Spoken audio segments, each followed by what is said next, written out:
Hi friends, I have another book for us. This one is called The Wizard of Wallaby Wallow. Lots of W sounds. Wah, wah, wah. This book is by Jack Kent. Do you ever feel like you would like to be someone different?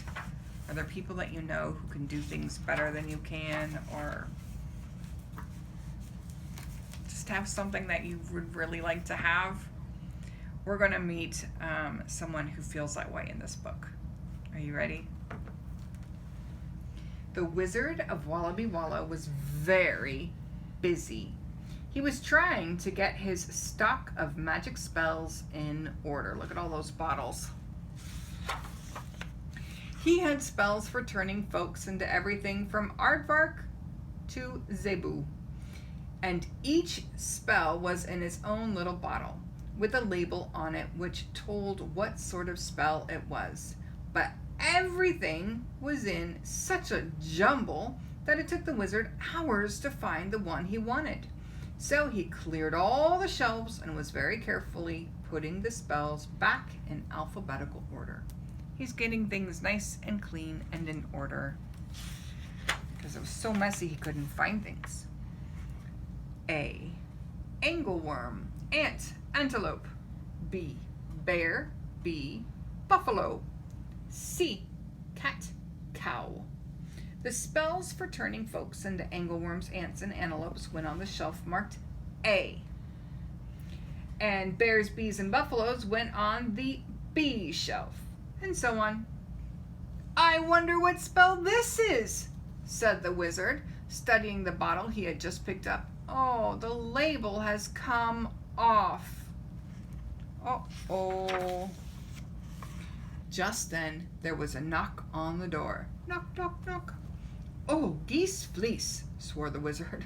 I'm never left alone long enough to get anything done. He opened the window and said, Go away, I'm busy, shoo. He hasn't finished cleaning. He doesn't really want anybody to come over yet. But the visitor was a mouse and quite used to having folks yell shoo at him, so he didn't pay any attention to the wizard. I want to buy myself a magic spell, the mouse said. I'm tired of being a mouse. Nobody likes mice. They set traps for us and sit cats on us and yell shoo at us and chase us with brooms. It's not a very pleasant life. I want to be something else. He's very sad. Like what? Asked the wizard. I haven't made up my mind, said the mouse. I thought I'd come and see what sort of spells you had and choose one. He doesn't know what he wants to be, but he knows he doesn't want to be himself. Everything's in a mess right now, said the wizard. Come back tomorrow and... Wait a minute, he said, remembering the bottle in his hand. Here, you can have this one, no charge. And he handed the bottle to the mouse. What is in that bottle? We don't know because there's no label. There isn't any label on it, said the mouse. What will it turn me into? Something else, said the wizard. That's what you said you wanted to be. And he slammed the door and went back to sorting his spells. He's not a super friendly wizard, is he? Could use some manners. The mouse went home and set the bottle in the middle of the dining room table.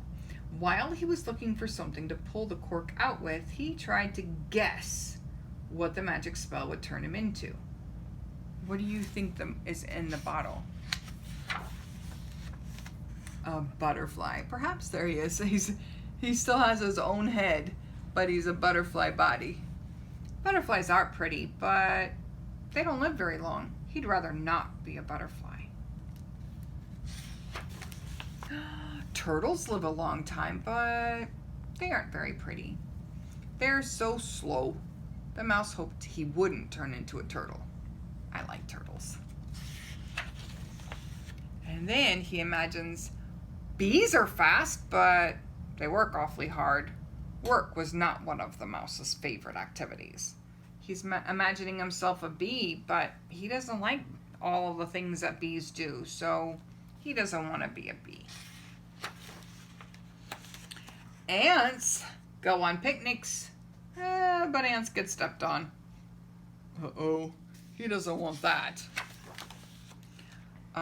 Birds sing happy songs, but birds eat worms. The thought made the mouse a little ill.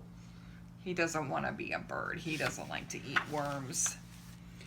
Oh, what if I turned into a cat? The mouse thought. Cats eat mice. He turned pale at the thought. Oh, no thank you. He does not want to be a cat. Or what if it's a spell for turning folks into mice? On me, it wouldn't even show. Like dribbling egg on a yellow bib. If it turns them into a mouse, nothing would change, huh?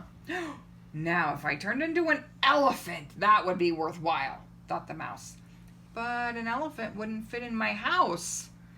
It was a nice little house. The mouse loved it very much. He hoped he wouldn't turn into an elephant. Elephants are too big. In fact, he couldn't think of anything the spell might turn him into that he was sure he would enjoy being. Being me has its problems, he decided, but at least I know what they are. Whatever I turn into might have bigger problems. So he took the magic spell back to the wizard. He decided he's going to keep being himself. The wizard came mumbling and grumbling to the door. He was still out of sorts from sorting. He didn't recognize the mouse at first. Wow, he doesn't have a very good memory, does he?